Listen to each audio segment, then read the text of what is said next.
to the Oiler pregame show. I'm Andrea Hoffman alongside head coach Kory Allen to bring you an inside look into Oiler football as they face off at home against the Ashland Eagles. Last week, the Oilers took a 6-hour trip down to Owensboro, Kentucky to face off the Kentucky Wesleyan Panthers and came out on top with yet another win, making them 5-0 on the season.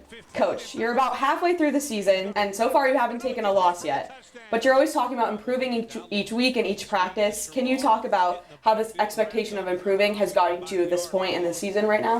I think some of that has to do with the age of our team and the experience that we have on the field. When we took the field in Owensboro last week, we had one senior starter on the field.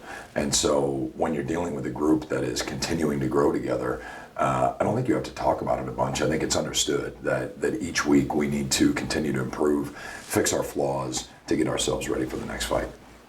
So there's still plenty of football to be played, as you always say after every game. With 6 games left for you guys, have there been any changes that you've had to make going into this season that you didn't expect originally? Well, I think that you need to figure out each year, but then also as the weeks go along, based on the injury report, based on guys that put in time in the offseason and have shown up, you need to accentuate your talent. You need to get the ball into playmakers' hands and also defensively put guys in a position to make the plays. Oh, he caught it in the top corner for a touchdown. What an unbelievable over-the-shoulder catch. People say, well, it's the X's and O's versus the Johnnies and Joes. It's actually a combination of both. It's being sound schematically, offense, defense, and special teams, but then putting the right people on the field to make those plays. So you talked earlier about having a little bit of an older team. So you have your 4 captains and then, of course, your many upperclassmen that I'm sure lead in their own ways. How do you think these leaders affect the team's culture and how the team is doing so far this season?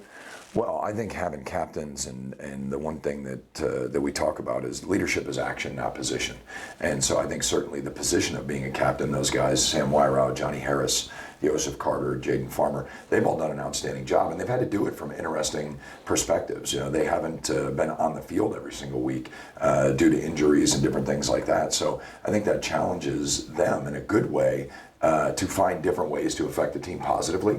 And then I think there's a bunch of other guys on this football team that are doing an unbelievable job, even though they may not have that C on their chest as a captain. They're doing a great job from a leadership perspective as well. And I think the underwritten value in that is you can't have all leaders and no followers. I think followers has a negative connotation. Right? Being willing to be led as a younger player on this football team is an underrated trait of a successful football team. Looking ahead to this week's matchup, the Oilers have not beat the Ashland Eagles in their last 2 matchups. Coach, the Eagles are routinely a tough competition for you guys, but you guys are also a tough team this season and routinely in the past as well. So how do you focus on staying in the fight, which is what you always talk about, while knowing you're probably going to face some challenges in the game this week?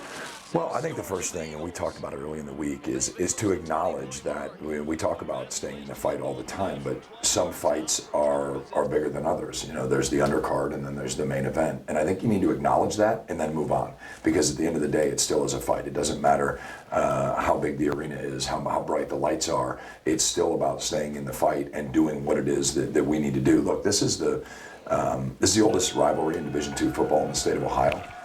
Rivalries are a good thing. They don't care much for us. We don't care much for them, and that's okay. There's a level of respect, I think, amongst coaching staffs and amongst the program. But there's something different when these 2 teams take the field. So last week you had wide receiver DeLon Hurt with 3 touchdown receptions and Matthew Reevy break the program record for touchdown passes in a game. We've seen many players receive the ball on the Oilers side. And how do you think this depth has really affected how well you've been able to play this season? Well, I think it's a positive. I think anytime people use the term weapons, how many weapons do you have from an offensive perspective? And with Matt back there dealing the ball around, what you've seen is that everybody's live to score on every play. There's not just one guy that's, hey, that's the go-to. It's based on the play call and based on the coverage, and the ball's going to go where that coverage dictates. So to have guys step up like DeLon, and it was the healthiest he's been all year. He's been battling some things, so certainly to have him back in the fold has been outstanding, and a lot of different guys were able to step up. Lastly, Coach, the Oilers were ranked 20th in the nation in the AFCA national poll.